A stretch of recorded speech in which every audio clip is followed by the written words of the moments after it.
Okay, this is part 3 of Amet Ministries.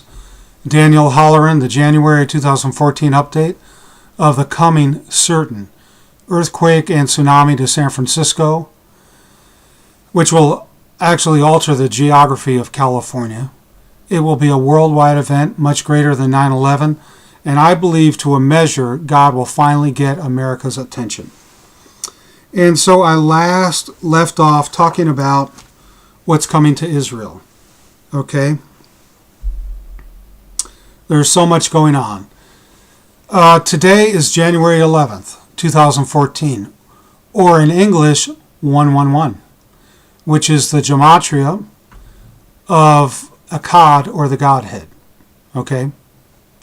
And of course, I mentioned before, gematria is simply biblical Greek and Hebrew are alphanumeric languages.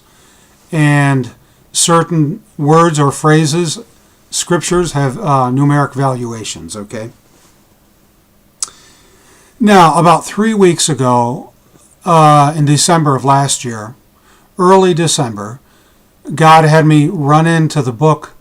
I don't have the exact title, but it was about this very famous and revered rabbi in Israel who died about 5 or 6 years ago, I believe. Rabbi Yitzhak Kaduri. He had the Torah memorized, he had the Midrash memorized, other books memorized. He was the most honored rabbi in all of Israel. He lived to the age of 108. Okay, there's a lot to be said about that too, but can't go into it here. But anyway, he started having dreams, and the Messiah revealed himself to him. Okay?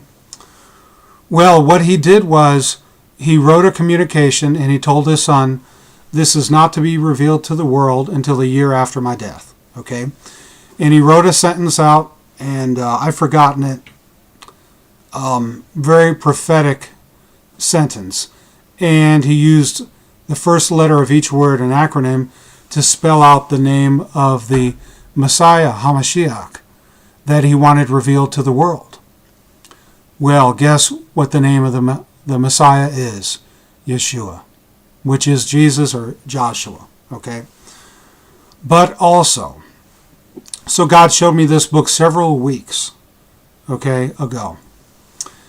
He also had a communication, and he said this. He said, when Ariel Sharon leaves this life, the Messiah would return shortly thereafter. Okay? Now I'm going to tell you right up front, I do not believe there's any scriptural evidence for a pre-trib rapture. Okay? But I'll also tell you this. I saw Baruch Battlestein. He's got books on Amazon. He was in Omaha, about 5 or 6 years ago. And when I got saved in the 70s, when it said God would shorten the time, I knew it had to mean that God would shorten physical time. Okay? Because God knows when time is going to end. Okay? So Baruch had mentioned he had a friend who has a church in Jerusalem. And he had a watch like mine, a sweep second. We're trying to turn the world upside down, right? He had a sweep second time piece, and the second hand was moving in 4-second increments. Okay, and 4 is the door, Dalet. Door to Revelation. So he said to the Lord, he said, Lord, what does this mean? He goes, well, I've shortened time. So that means that a 24-hour day actually goes by as a 6-hour day. Okay? I had to mention that because there are people that will chase what I just said and try to substantiate a pre-trib rapture. There's no pre-trib rapture. His people have always gone through the fire. Okay?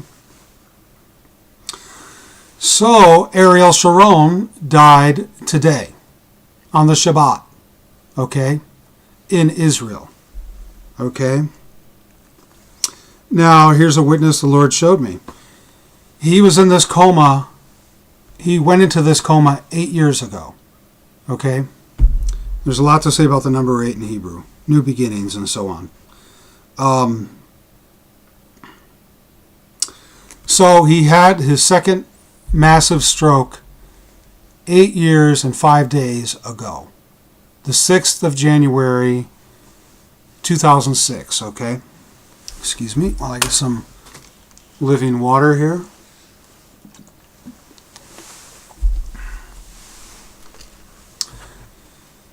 So, 8 and 5.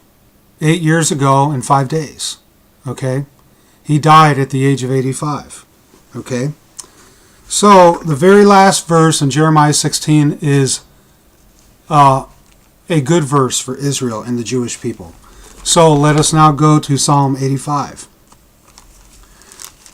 Excuse me.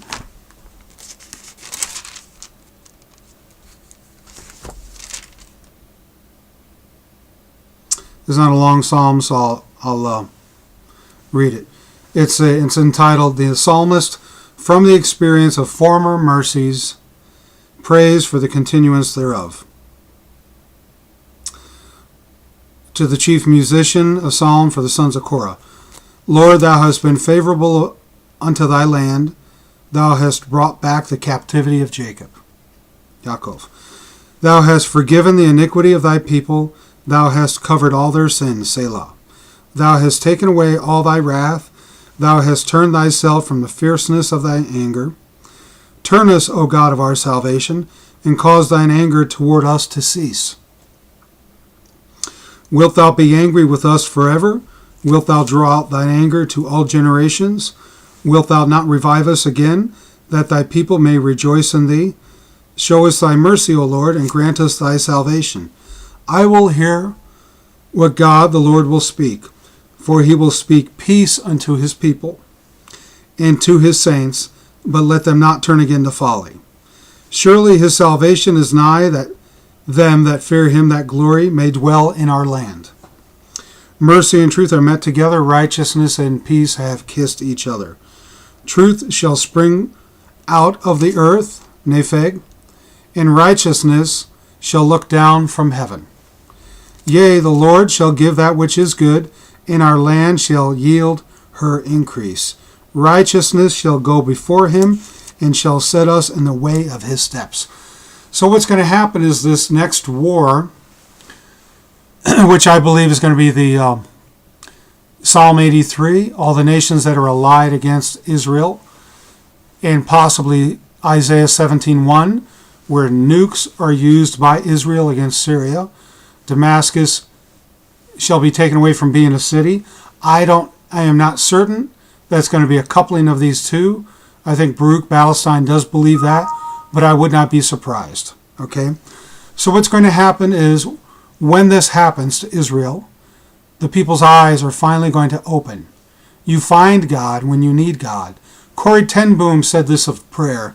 She said, people tend to treat prayer, and I've been guilty of this, treat prayer as a spare tire instead of the steering wheel. And I tend to believe also that people tend to treat Yahweh or God as a spare tire and not follow him as a steering wheel until they need him to follow his ways. So at the very end of Jeremiah 16, the people's eyes will begin to open. In Psalm 85, God's mercies and blessings are going to return. I mean, Israel is already blessed. The Jewish people are already blessed wherever they're at in this world. And I know they've gone through horrific trials and persecutions that no people have gone through. No people. Not even African Americans in America, or, oh goodness, the Serbians, you can go on and on and on. But no people have been persecuted like the Jews. And I think, but when their eyes turn towards their Maker, okay, they are going to be blessed beyond belief. This is one of the blessings. Black gold, Texas, or Tel Aviv tea. Oil has already been discovered in Israel, offshore, okay, in the Mediterranean. But it's going to come in wholesale, not just offshore, but inland proper. you look at their scriptures, Asher's foot being dipped in oil and so on and so forth. But just like the individuals, we have to repent first. He's God. We have to come to his terms. It doesn't work the other way.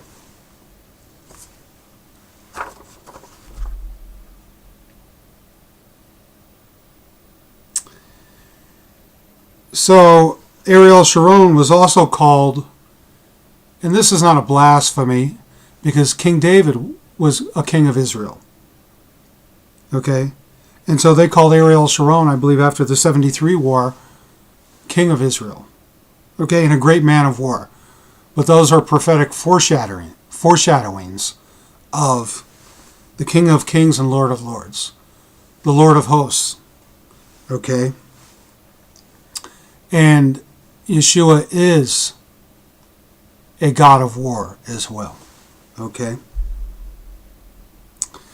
Now, I'm going to cut off this episode right now. And this has been episode 3 of the January 2014 update of the coming tsunami and earthquake to San Francisco and the goings on very shortly, I believe, to happen in Israel and, of course, the new Madrid earthquake.